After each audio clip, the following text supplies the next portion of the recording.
नमस्कार।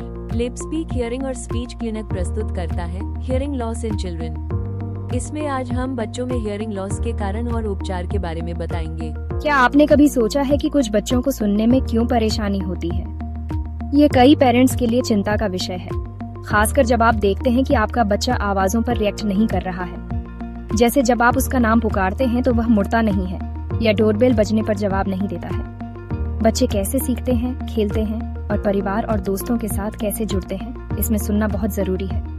बच्चों में सुनने की कमी कई लोगों की सोच से ज्यादा कॉमन है। स्टडीज से पता चलता है कि लाखों बच्चे इससे प्रभावित होते हैं और अगर इसका जल्दी पता चल जाए तो इससे बहुत फर्क पड़ सकता है। सुनने की कमी के कारणों को समझने से आपको शुरुआती लक्षणों को पहचानने और सही हेल्प मिल सकती है।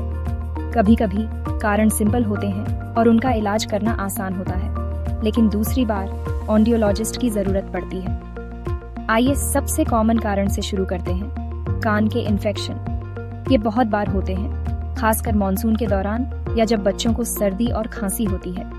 ऑडियोलॉजिस्ट इसे ऑटिटिस मीडिया कहते हैं और लगभग 3 में से 4 बच्चों को 3 साल के होने से पहले कम से कम एक बार ये होगा।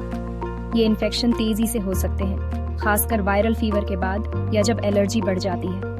ये तब होता है जब कान का बीच वाला हिस्सा सूज जाता है या इन्फेक्टेड हो जाता है। तो अगर आपका बच्चा कान में दर्द की शिकायत करता है या अपने कान को खींचता रहता है तो ध्यान दें। आप यह भी देख सकते हैं कि आपका बच्चा ज्यादा चिड़चिड़ा है, उसे सोने में परेशानी होती है या उसे बुखार भी हो जाता है। अगर ये इन्फेक्शन बार बार होते हैं तो वे आपके बच्चे की सुनने की क्षमता को प्रभावित कर सकते हैं, कम से कम कुछ समय के लिए। बार बार होने वाले इन्फेक्शन अगर उनका इलाज न किया जाए तो लंबे समय तक सुनने की परेशानी भी हो सकती है। एक और कॉमन कारण है कान के पर्दे में छेद। कई बच्चे अपने कान साफ करने के लिए कॉटन बड्स या यहाँ तक कि माचिस की तीलियों का इस्तेमाल करते हैं, जो रिस्की हो सकता है। कभी कभी इन्फेक्शन या कान में चीजें डालने से कान के पर्दे में छेद हो सकता है। बच्चे स्वाभाविक रूप से क्यूरियस होते हैं और वे डेंजर जाने बिना अपने कान में चीजें डाल सकते हैं। कान के पर्दे में छेद होने से जर्म्स अंदर जा सकते हैं, जिससे और इन्फेक्शन और सुनने की परेशानी हो सकती है। ये कान को पानी और तेज आवाजों के प्रति ज्यादा सेंसिटिव भी बना सकता है और कभी कभी इसे ठीक होने में समय लगता है। कुछ मामलों में एक ऑडियोलॉजिस्ट को इसे बंद करने में मदद करनी पड़ सकती है। एक्सीडेंट्स बड़े होने का हिस्सा है, लेकिन सिर पर जोरदार चोट जैसे साइकिल से गिरना या क्रिकेट खेलते समय कभी कभी कान के नाजुक हिस्सों को नुकसान पहुंचा सकती है, जिससे सुनने की कमी हो सकती है। यहाँ तक कि गिरने या स्पोर्ट्स इंजरी से भी कान के अंदर डैमेज हो सकता है, जो हमेशा तुरंत दिखाई नहीं देता है। यह रेयर है, लेकिन पॉसिबल है, इसलिए किसी बुरी चोट के बाद हमेशा नजर रखें। अगर आपके बच्चे को चक्कर आते हैं, कान में बजने की शिकायत करता है या गिरने के बाद सुनने में परेशानी होती है, तो ऑडियोलॉजिस्ट से कंसल्ट करना सबसे अच्छा है। कुछ बीमारियां भी हैं जो सुनने की क्षमता को प्रभावित कर सकती है, जैसे खसरा, मम्प्स, ट्यूबरक्लोसिस और मेनिंजाइटिस। ये वायरस या बैक्टीरिया के कारण होती है और ये सुनने के लिए जिम्मेदार नसों को नुकसान पहुंचा सकती है।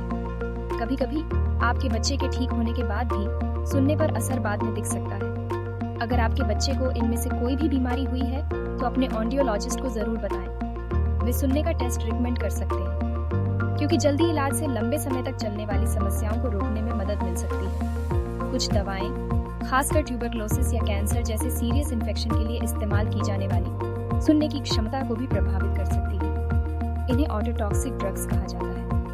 कभी कभी ये दवाएं जरूरी होती हैं, लेकिन इनके साइड इफेक्ट्स हो सकते हैं जो कानों को प्रभावित करते हैं। अगर आपके बच्चे को कोई स्ट्रॉन्ग दवाएं दी जाती हैं, तो ऑडियोलॉजिस्ट से हमेशा पूछें कि क्या इससे उनकी सुनने की क्षमता पर असर पड़ सकता है, खासकर हॉस्पिटल में रहने के बाद। ऑडियोलॉजिस्ट के इंस्ट्रक्शंस को ध्यान से फॉलो करें और अपने बच्चे की सुनने की क्षमता में किसी भी बदलाव की तुरंत रिपोर्ट करें। तेज शोर एक और कारण है। बच्चों को अक्सर त्योहारों के दौरान तेज पटाखों, शादी में लाउड स्पीकर या यहाँ तक कि मोबाइल फोन और टीवी पर हाई वॉल्यूम का सामना करना पड़ता है।